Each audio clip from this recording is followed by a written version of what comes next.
Jemaahnya orang Indonesia ya? Jemaahnya orang Indonesia? Bukan, Indonesia aja ikut jemaahnya loh. Kronologi kecelakaan bus jemaah umrah di Saudi, 6 WNI meninggal.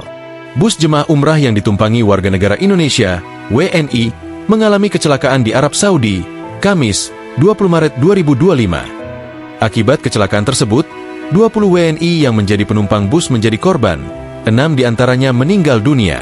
Direktur Perlindungan WNI Kementerian Luar Negeri Judah Nugraha mengungkapkan, peristiwa itu terjadi pukul 13.30 waktu Arab Saudi atau sekitar pukul 17 waktu Indonesia Barat.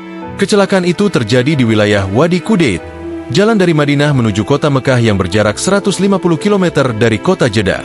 Informasi sementara, bus mengalami tabrakan yang menyebabkan bus terbalik dan terbakar, kata Judah dalam keterangan tertulis, Jumat, 21 Maret 2025.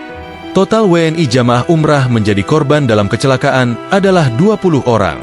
6 diantaranya meninggal dunia dan sisanya luka-luka. Korban luka telah mendapatkan perawatan di RS Arab Saudi, kata Judah.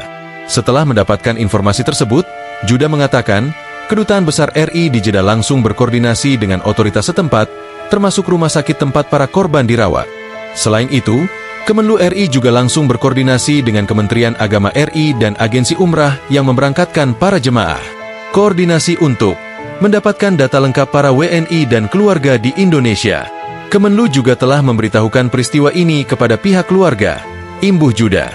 Kementerian Luar Negeri turut menyampaikan duka cita atas wafatnya 6 jemaah umrah Indonesia dan akan terus membantu penanganan korban luka, tandas Judah.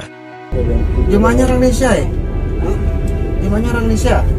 Bukan, Indonesia aja ikut jemaahnya loh.